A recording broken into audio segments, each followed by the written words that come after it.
Las frías horas previas al amanecer del 5 de octubre de 2025 fueron abruptamente interrumpidas por los sonidos familiares y aterradores de la guerra.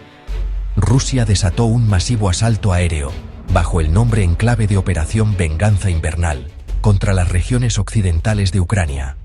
Ciudades como Leópolis, Yavoriv y Novoyavorivsk, situadas a menos de 80 kilómetros de la frontera con Polonia y, por tanto, en la puerta de la OTAN, se convirtieron en el objetivo de un bombardeo coordinado. No se trataba de un ataque dirigido a instalaciones militares en las líneas del frente. Era una ofensiva calculada en lo más profundo del territorio ucraniano, diseñada para sembrar el terror y aplastar la moral justo cuando otro invierno duro se acercaba. La intención era clara: demostrar que ninguna parte del país estaba a salvo del alcance de Moscú. En los primeros 5 minutos, el cielo se cubrió con las estelas de fuego de más de 2 docenas de misiles de crucero y casi 20 drones suicidas de fabricación iraní. Las sirenas antiaéreas aullaron en las ciudades dormidas, componiendo una sinfonía desesperada que anunciaba la destrucción inminente.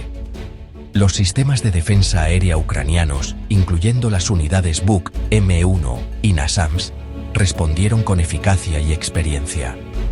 Lucharon valientemente contra el diluvio, logrando interceptar una parte significativa de las amenazas entrantes. Según los primeros informes, 17 misiles y la mayoría de los drones fueron neutralizados antes de alcanzar sus objetivos, un verdadero testimonio de la resiliencia y destreza de los defensores de Ucrania. A pesar de estos esfuerzos heroicos, el volumen del ataque resultó abrumador. La estrategia era de saturación, un juego brutal de números pensado para asegurar que algunos proyectiles inevitablemente atravesaran la red defensiva. 8 de los drones suicidas, cada uno cargado con explosivos, lograron evadir la interceptación y alcanzaron sus objetivos con devastadora precisión. Las explosiones rompieron la quietud de la madrugada, convirtiendo infraestructuras civiles en escenas de caos y fuego. El ataque fue dirigido deliberadamente contra centros industriales y civiles, una clara violación de las normas establecidas del conflicto, demostrando que para el Kremlin la línea entre combatiente y civil ya no existía. El resultado inmediato fue un paisaje de ruinas. Los bombardeos afectaron la vida cotidiana, golpeando 3 barrios residenciales, 2 fábricas, una instalación educativa y una zona industrial. Los daños fueron catastróficos, no solo en términos estructurales, sino también en su impacto sobre los servicios esenciales. 2 grandes edificios fueron completamente destruidos, sus restos esqueléticos convertidos en un sombrío monumento al ataque. Además, el asalto provocó el incendio de 175.000 litros de combustible diésel, enviando densas columnas de humo negro al cielo y contaminando el área circundante. La red eléctrica quedó cortada, sumiendo a miles en la oscuridad y la incertidumbre, un adelanto muy real de lo difícil que sería el invierno para la población asediada. La verdadera dimensión del ataque del 5 de octubre no se midió en edificios destruidos ni en litros de combustible quemados, sino en vidas humanas extinguidas y otras tantas alteradas para siempre. El recuento oficial confirmó los peores temores. 8 civiles murieron en los bombardeos, sus vidas truncadas en un instante de violencia sin sentido. Más de 25 personas resultaron heridas, con lesiones que iban desde heridas leves hasta traumas que ponían en peligro la vida, aumentando la presión sobre los servicios médicos locales. No eran soldados en un campo de batalla, eran personas comunes, padres, hijos, trabajadores, atrapados en un conflicto que irrumpió en sus hogares, sus trabajos y sus vidas sin previo aviso, dejando tras de sí una estela de dolor y duelo. Entre las escenas más desgarradoras estuvo el impacto directo sobre un hospital de maternidad en la localidad de Samir. El edificio, un lugar destinado a ser un santuario para la vida nueva, quedó reducido a escombros humeantes.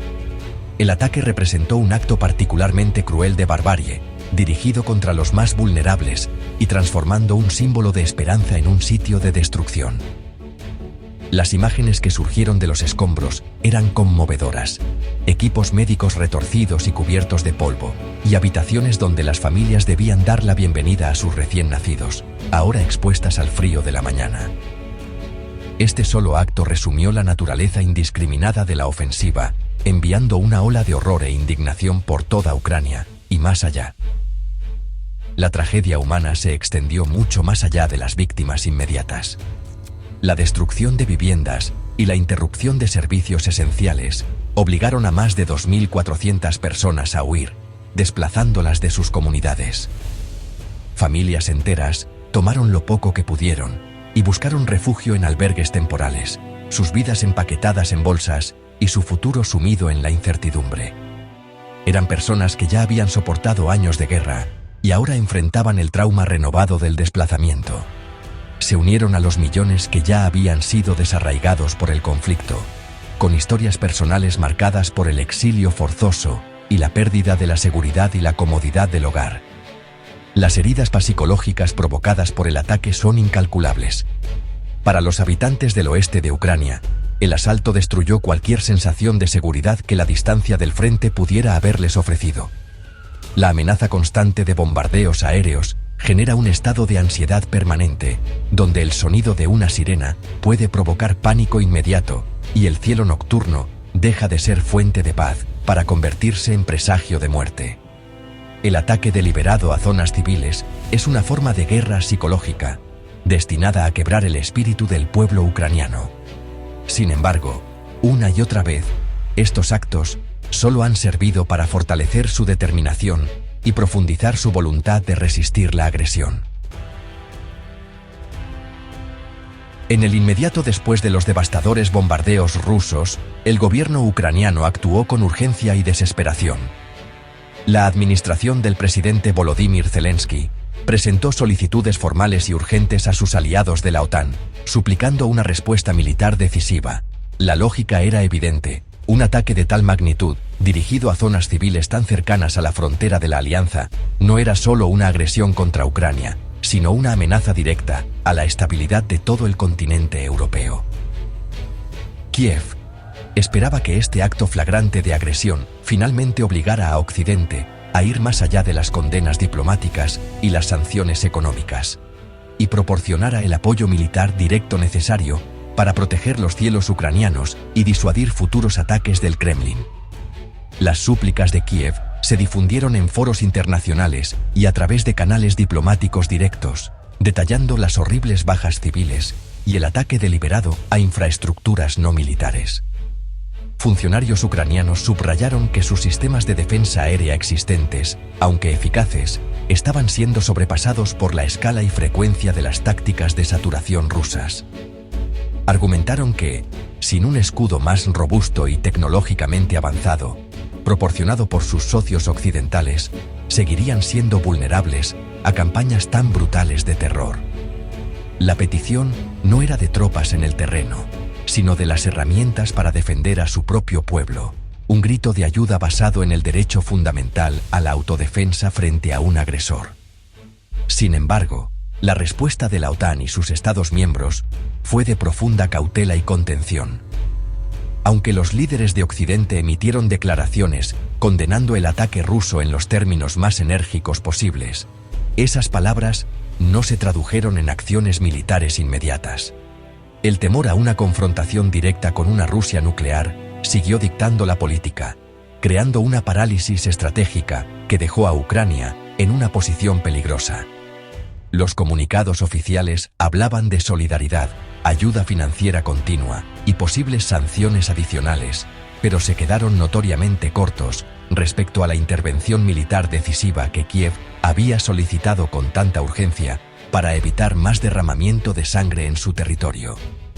Durante 72 horas agónicas, Ucrania esperó.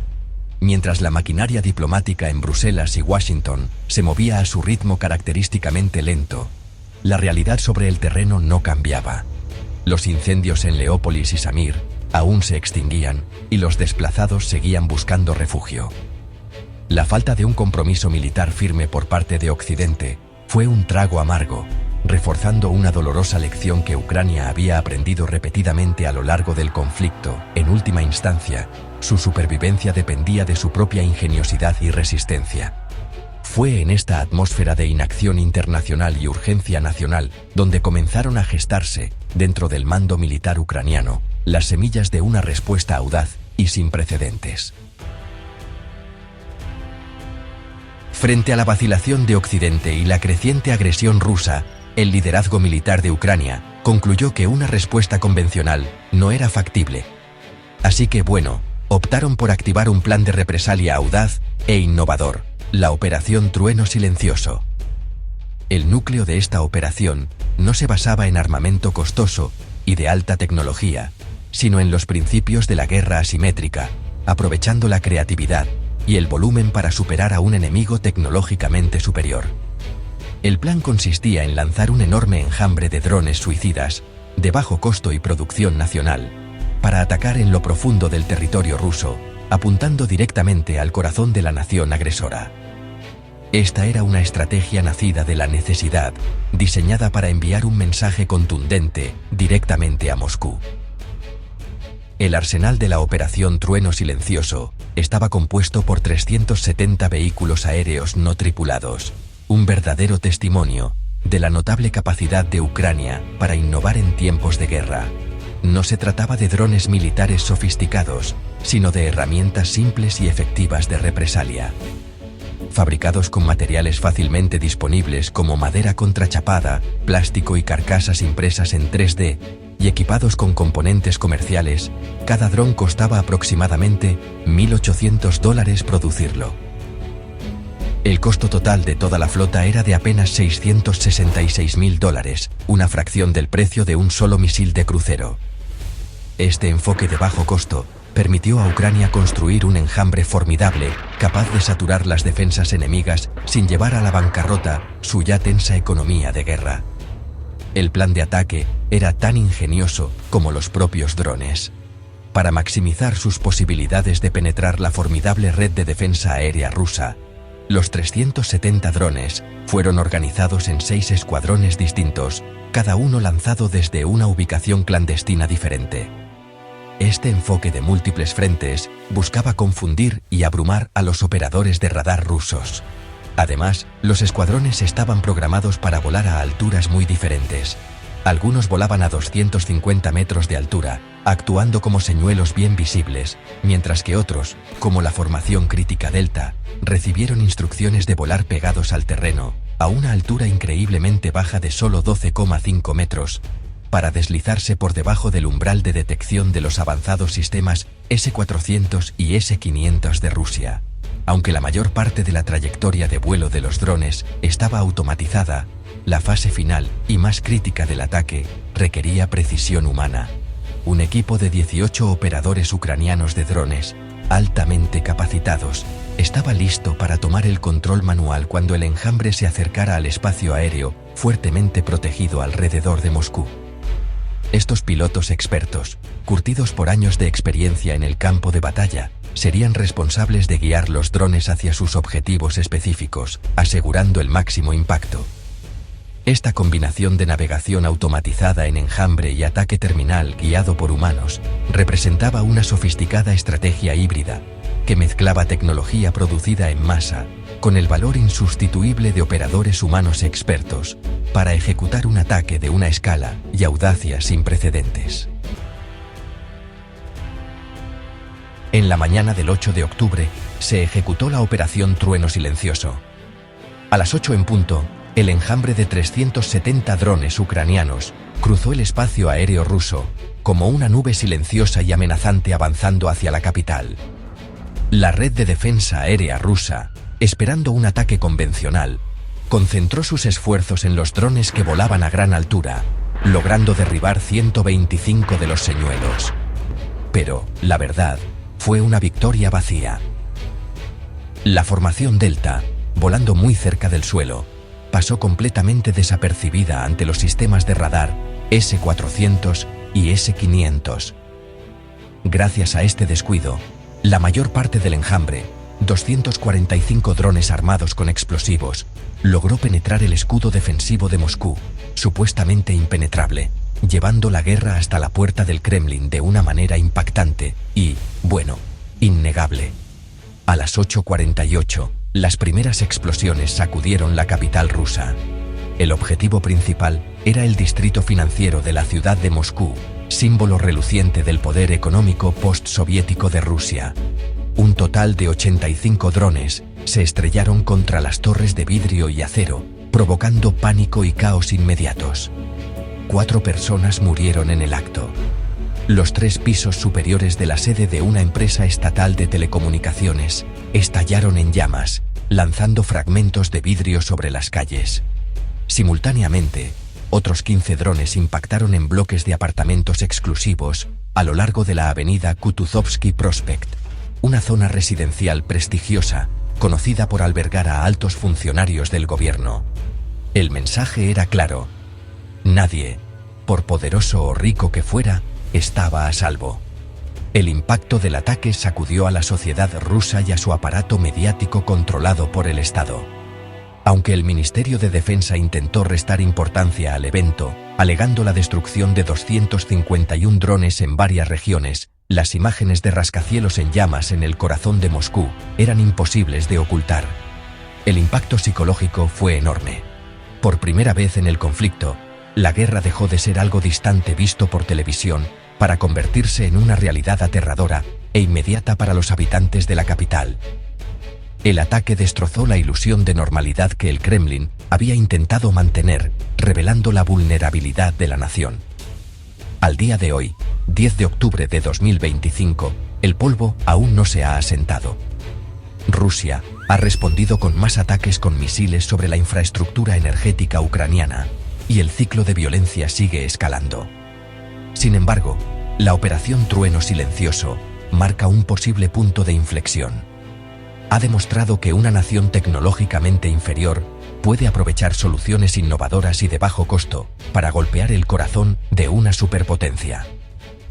La gran pregunta que ahora flota sobre este conflicto es si esta nueva forma de guerra asimétrica puede realmente alterar el equilibrio estratégico y forzar un camino hacia la resolución, o si simplemente abrirá un nuevo y más destructivo capítulo en una guerra que ya ha causado un sufrimiento incalculable para todos los involucrados.